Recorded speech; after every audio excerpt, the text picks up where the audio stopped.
नमस्कार. स्वर विज्ञान शास्त्राचे गूढ विज्ञान ह्या आपल्या ई बुकच्या सिरीज मध्ये मंत्र उच्चारामध्ये आपलं स्वागत करतो मी. प्रथम आपण आलेल्या 2 प्रश्नांची उत्तरं देण्याचा मी प्रयत्न करतो. स्वर विज्ञान शास्त्राचे गूढ विज्ञान हे ई बुक मी बौद्ध धम्म, जैन धर्मीय आणि शिव सर्वोदय तसेच एआयच्या टूलच्या सहाय्याने संक्षिप्त मध्ये नोंद केलेली आहे. सर्वसामान्य लोकांना जितके गरजेचं आहे तितकंच ह्या ई बुक मध्ये देण्याचा प्रयत्न मी तुम्हाला केलेला आहे. यामध्ये आपण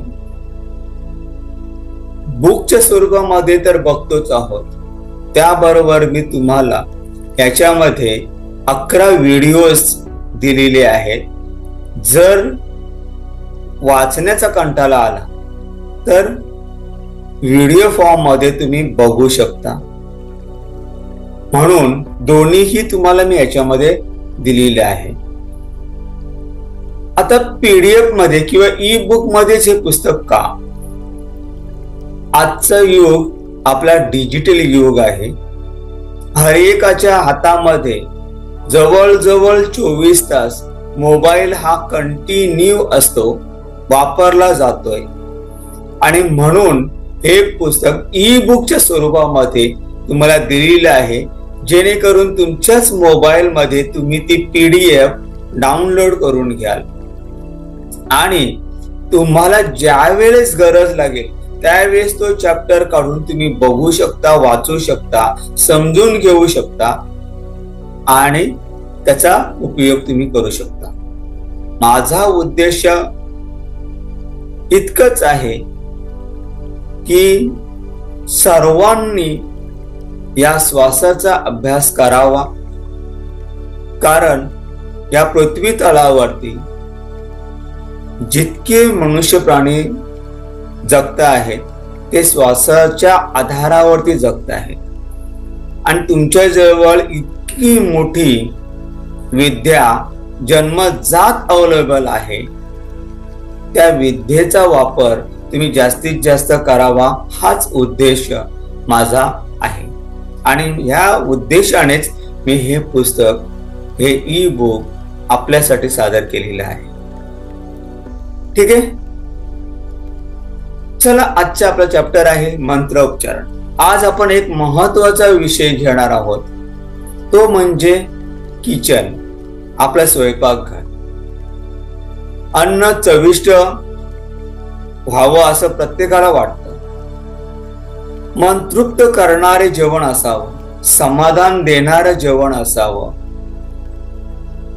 कुटुंबातील सर्व सदस्यांना आवडेल असे जेवण असावं, असं प्रत्येक कुटुंबामध्ये प्रत्येक व्यक्तीला वाटत असतं. मग हे जेवण असं चविष्ट कसं बनवायचं, खूप मोठा प्रश्न आहे. या टायमाला आपल्याला काय करावं लागेल की स्वयंपाकघरामध्ये ज्या वेळी आपण प्रवेश करणार तो चंद्रस्वरामध्ये करावा लागेल. म्हणजेच लेफ्ट साइड, आपली लेफ्ट साइड ज्या वेळी चालू असेल, चंद्रस्वर ज्या वेळी चालू असेल त्यावेळेस आपल्याला किचन मध्ये प्रवेश करावे लागेल. ज्यावेळी चंद्रस्वर चालू आहे, किचनच्या दाराजवळ उभं राहायचं. दाराला श्वास भरून, लक्षात ठेवा, श्वास भरून दाराला हात लावायचा. परत खाली जमिनीला टच करायचा आणि पाया पडायचा. आतमध्ये डावा पाय आपला टाकायचा. एवढं समजलं? डाव्या स्वरामध्ये डाव्या हात दाराला, नंतर जमिनीला वंदन केलं, नंतर डावा पाय टाकून मी आतमध्ये आलो. किचन मध्ये आल्यानंतर गॅस जवळ उभं राहिल्यानंतर पहिला परत हवा आतमध्ये भरेन, श्वास आतमध्ये घेईन आणि भरल्या श्वासाने पहिला गॅसला शेगडीला आपल्याला टच करायचे आहे. नंतर मग लेफ्ट हँडनेच बर्नर ऑन करून तुम्ही राईटने चालू केला तरी चालेल. गॅस चालू झाला.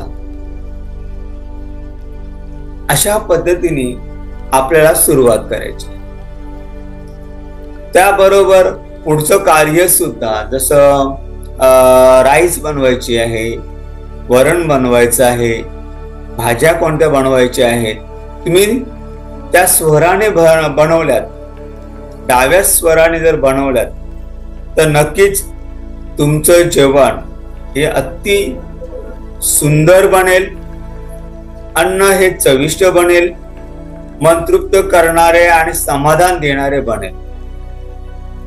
तर आजपासूनच डाव्या स्वरामध्ये तुमचा प्रवेश, डाव्या स्वरामध्येच तुमचं अन्न बनवण्याची प्रक्रिया सुरुवात करा. सपोज मी जर उजव्या स्वरामध्ये कार्य केलं, म्हणजे किचन मध्ये प्रवेश केला, तर काय होईल? खूप मोठा प्रश्न आहे. काही काही लोकांचा अशा गोष्टी घडतात की त्यांना स्वराचा काहीही अभ्यास नसतो आणि ते कोणत्याही स्वराने किचन मध्ये यायचं आहे म्हणून येतात, काम करायचं आहे म्हणून करतात आणि जातात.